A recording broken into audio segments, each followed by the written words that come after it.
రేవంత్ రెడ్డి పాలనలో ప్రజాస్వామ్యం ఖూని అయిందని మాజీ మంత్రి హరీష్ రావు అన్నారు. ప్రతిపక్షాలు ప్రశ్నిస్తే అరెస్టులు, ఎంక్వైరీలు చేస్తున్నారని మండిపడ్డారు. ప్రతిపక్షాలపై ఎదురుదాడి చేస్తున్నారని, పరిగిలో రైతులను పరామర్శించేందుకు వెళ్తుంటే అరెస్ట్ చేశారని హరీష్ రావు ఆగ్రహం వ్యక్తం చేశారు. రేవంత్ రెడ్డి పాలనలో ప్రజాస్వామ్యం ఖూని అయిపోయింది. రేవంత్ రెడ్డి గారి మాటల్లోనే ప్రజాస్వామ్యం ఉంది.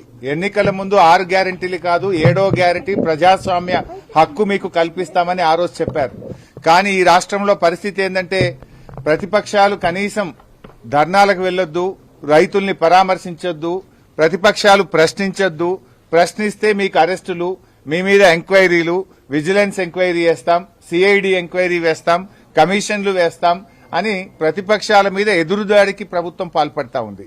అంటే ఈ ప్రభుత్వ పనితీరు ఎట్లా ఉందంటే మొన్న అసెంబ్లీలో కాంగ్రెస్ ప్రభుత్వం చేసిన స్కాములు బయట పెడితే అసెంబ్లీ నుంచి మమ్మల్ని సస్పెండ్ చేశారు. ఈ రోజు పరిగిలో మరి కన్నీరు మున్నీరుగా విలపిస్తున్న రైతుల్ని పరామర్శించడానికి మేము వెళ్తా ఉంటే ఈ రోజు మమ్మల్ని అరెస్ట్ చేసి శంషాబాద్ పోలీస్ స్టేషన్ లో పెట్టారు. అంటే ఈ రాష్ట్రంలో ఒక నిర్బంధ పాలన జరుగుతా ఉంది. ఈ రాష్ట్రంలో రేవంత్ రెడ్డి పాలన ఎట్లా ఉందంటే గడీల పాలన, బేడీల పాలన, నిర్బంధాల పాలన, ఒక గుడ్డి పాలన నడుస్తా ఉంది, ఒక పోలీస్ రాజ్యం నడుస్తా ఉంది. ఇది ప్రజాస్వామ్యానికి అంత మంచిది కాదు.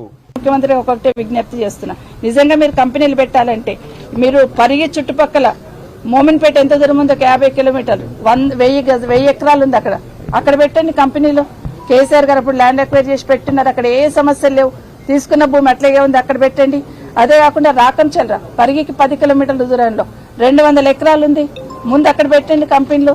నంచల్రా దోమ మీరు ఏదనుకుంటున్నా, నంచల్రా పక్కకే ఉంది, అక్కడ నంచల్రలో ఉంది భూమి ఒక 100 ఎకరాలు, అక్కడ పెట్టండి కంపెనీలు. సీతారాంపురం ఒక 50 కిలోమీటర్ల దూరంలో ఉంది, అక్కడ ఒక 1000 ఎకరాలు ఉంది, అక్కడ పెట్టండి కంపెనీలు. ముందు ఈ ప్లేస్ అంతా కంపెనీలు ఫిల్అప్ అయినాక మీరు ల్యాండ్ ఎక్వైర్ చేసి దానికి ఒప్పుకుంటాం. కానీ అవసరం లేకపోయినా ప్రిస్టేజ్కి పోయి మీరు ఏదైతే భూమి అక్వైర్ చేయాలనుకుంటున్నారో దయచేసి దాన్ని విత్డ్రా చేసుకోండి.